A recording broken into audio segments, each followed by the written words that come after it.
Apa yang sering didengar dari ucapan pangarsa Abah ketika tamu datang yang ditanya, "Hei, udah pada sholat belum?"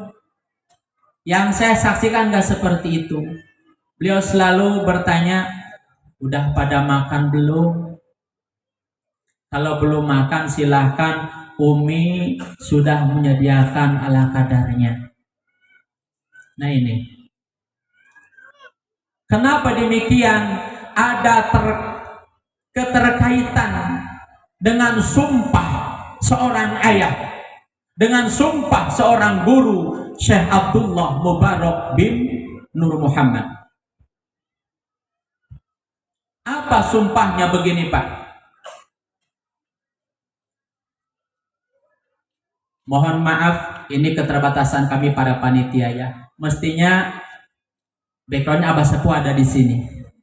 Insya Allah tahun depan ya, karena kemarin itu persiapannya mendadak. Ini bahan peringatan buat kita. Jadi sebelum Abah Sepuh diangkat derajatnya, didudukan di makom kemursidan oleh Allah Subhanahu wa Ta'ala, perjuangannya tidak gampang. Salah satu perjuangan Abah Sepuh Syekh Abdullah Mubarak bin Nur Muhammad, beliau itu puasanya 7 tahun.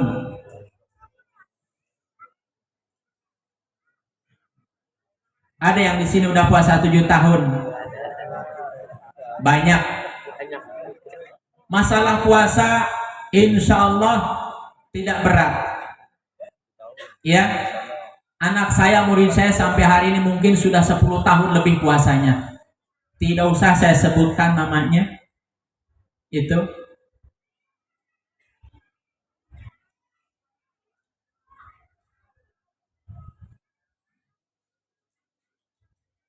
Makan dulu nih.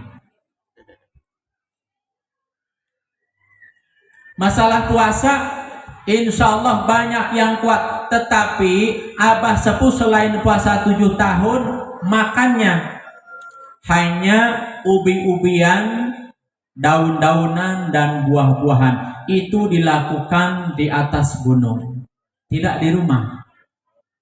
Kebayang nggak kalau yang dimakan ubinya ubi gadung? Hah? Sedikit saya belok, ini ilmu pengetahuan ya. Siapa tahu, wallahu a'lam, kedepannya akan terjadi abrasi ekonomi, istilahnya ya, susah mencari makanan, kita mencari makanan ke gunung-gunung. Ini belok sedikit dari Abah Sepuh, berbicara makanan di hutan. Kalau ada tumbuhan yang merambat, kalau rambatnya muternya ke kiri, ke sini, maka daunnya, pohonnya, ubinya bisa dimakan. Itu tidak ada racun. Ini contoh pepohonan. Kalau jalarnya merambat arahnya ke kiri seperti tawaf ke arah Baitullah, di Baitullah, maka ubinya, daunnya, pohonnya bisa dimakan. Inilah itu tidak beracun. Tapi kalau ada tumbuhan yang merambatnya ke arah kanan ke sini, seperti berlawanan tawaf Baitullah. Di Baitullah kita tawaf ke arah kiri ke sini, posisi Ka'bah di sebelah badan kita sebelah kiri. Kalau itu tumbuhan berada muternya ke sebelah kanan, seperti kita ini Baitullah, kita ke sebelah kanan ke sini, maka dipastikan itu ubinya, daunnya, rambatnya beracun. Nambah ilmu. Ya, kalau kita nanti jadi pengelana, jadi pengembara seperti Nabi Isa ke gunung-gunung. Perhatikan. Kacang, mau kacang panjang, kacang buncis, apapun itu yang bisa dimakan, semuanya dipastikan merambatnya ke sebelah kiri seperti tawaf di Baitullah. Kita potong, kita lepaskan ke bawah, putar ke kanan, itu akan lepas lagi, tetap mutarnya ke kiri. Tuh. Jadi abah sepuh selama 7 tahun berpuasa makannya itu. Apa yang paling berat menurut saya? Insya Allah menurut semuanya tidak gampang. Meleknya selama 7 tahun siang dan malam tidak tidur.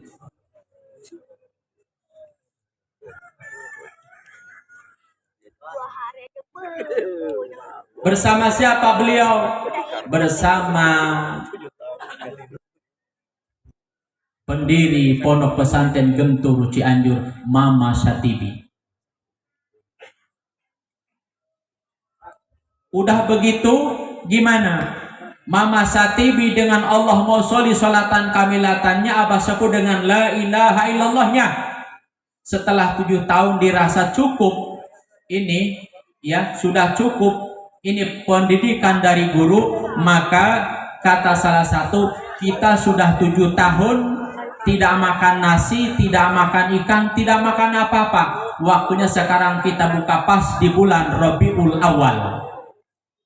Di bulan Maulud lebih populer di bahasa di kampung kitanya. Maka beliau berdua turunlah ke daerah Cirebon. Karena di dalam benak mereka berdua ini, Banten, Cirebon sama Banten gak ada bedanya. Bapak dan anak. Kalau lagi acara maulid pasti rame. Ada jawadah besar, ada hancengan, atau kalau di Karundang apa namanya ini di Serang? Panjang, isinya berasnya aja 3 gantang, bagaimana nasinya? Telurnya, bakakak ayamnya, belum sarung BHS dan lain sebagainya. Itu. Jadi dalam benak berdua ini kita turun di Cirebon. Kita makan enak di Cirebon. Karena di Cirebon itu maulidnya seperti di Banten.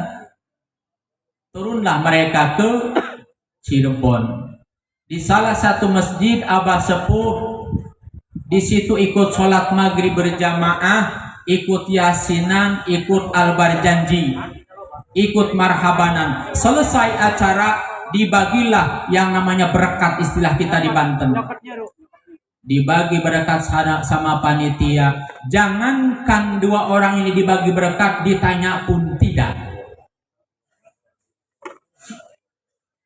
Ini pelajaran buat kita ya. Tapi nggak di sini. Kalau kita silaturahmi keluar daripada ikhwan, jangan sekali-kali toma.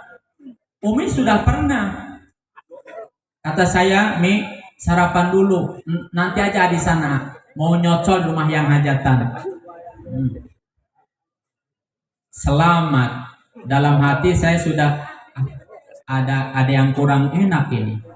Nah, nyampe sana makanannya nggak sesuai dengan seleranya, jadi tidak ikut makan. Itulah gara-gara toma. Toma itu kalau santi to-nya bolong, mim-nya bolong, ainnya pun bolong, jadi zong. Oh, kalau begitu kami para ikhwan kalau datang ke acara haul jangan toma makan di sini. Udah disediakan. Biiznillah sudah silahkan nanti makan. Ya, silahkan nambah. Bahkan tuh ada kiai tuh temannya pakai bas itu di belakang sama lulusan gontor, kamu kalau beliau kalau makan tidak nambah itu bid'ah. Awas. Ini Umi kemarin prediksi yang datang 2000 lebih jadi makanan tidak sedikit, makanya nanti yang makan harus nambah. Yang tidak nambah, nah itu bukan kata saya. Terjebak kan? Lanjut. Abah sepuh saling tengok, orang sudah bubar dari masjid. Karena ini kan calon wali sedang dididik sama Allah. Lain dengan saya. Coba kalau tidak percaya buktikan. Undang saya ke Karundang acara maulid, jangan dikasih berkat. Saya hidupkan mic, orang Karundang. Enak aja gua diundang kasih berkat. Cepat. Gua tidak akan pergi dari masjid Karundang sebelum beda. Karena itu calon waliullah dididik sama Allah supaya tidak toma. Apa yang terjadi? manusiawi, masih muda Abah Sepuh, sujud nangis. Bayangkan 7 tahun tidak makan nasi, tidak ketemu ikan, tidak ketemu makanan yang lezat, minuman yang segar. Pada waktunya di situ ada panjang, ada bekakak, ada masakan yang sudah dirasa enak. Bayangkan 7 tahun, jangankan dikasih berkat, ditanya pun tidak. Beliau sujud menangis. Maka dalam sujudnya beliau bersumpah, ya Allah, andaikan saya diberi umur yang panjang, diberikan rizki olehmu ya Allah, saya tidak akan membiarkan tamu yang datang ke rumah saya pulang dalam keadaan perut kosong. Ini jadi catatan buat murid-murid pemirsa Abah. Ya, ini jadi catatan buat kita murid-murid Syekh Ahmad Sohibul Wafa Tajul Arifin. Meskipun kita sedang tidak ada, ya tidak terlalu maksakan, minimal datang saya ke Cikedung ada kepiting bacok, minimal ada udang bakar, minimal ada kerang. Bercanda, jangan dianggap main-main. Nangis beliau. Maka sejarah beliau apa? Suatu saat Abah Sepuh putranya banyak. Habis sholat asar beliau duduk di saung, putra putrinya kumpul. Beliau punya makanan hanya 5 butir ubi, sampe cekurang Sunda, dangder cekurang Ciomas. Hanya punya 5 biji. Ya. Kata Abah Sepuh sama Abah Hanom sama saudaranya, gimana? Ini singkong yang 3 silahkan dimasak sama kalian, dimakan, tapi yang 2 jangan. Maka salah satu putri beliau bertanya, kenapa Bah? Ini yang 2 tidak boleh dimasak. Kata Abah Sepuh, itu buat tamu. Yang 3 silahkan dimasak, yang 2 jangan. Yang 2 itu buat tamu. Tuh. Jadi beliau tidak gampang untuk mencapai satu titik yang diberikan kepada murid-muridnya dulu sebelum kita. Di generasi beliau itu dibeli dengan perih. 7 tahun puasa tidak tidur siang dan malam. Maka karena perjalanannya seperti itu, sampailah kepada putra beliau, ya, yang waktu mudanya lebih terkenal dengan nama Jaka Munji. Bagaimana pendidikan ruhani beliau dari seorang ayah sekaligus guru, dari seorang Syekh Abdullah Mubarak bin Nur Muhammad.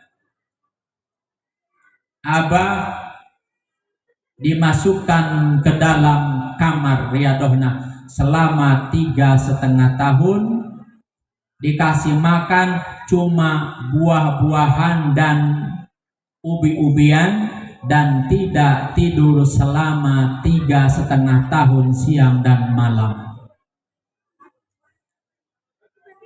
Kalau tadi Abah Sepuh masih bisa jalan-jalan di atas gunung, beliau di dalam kamar selama 3,5 tahun puasa, hanya bukanya buah-buahan dan ubi-ubian. Itu 3,5 tahun tidak tidur siang dan malam.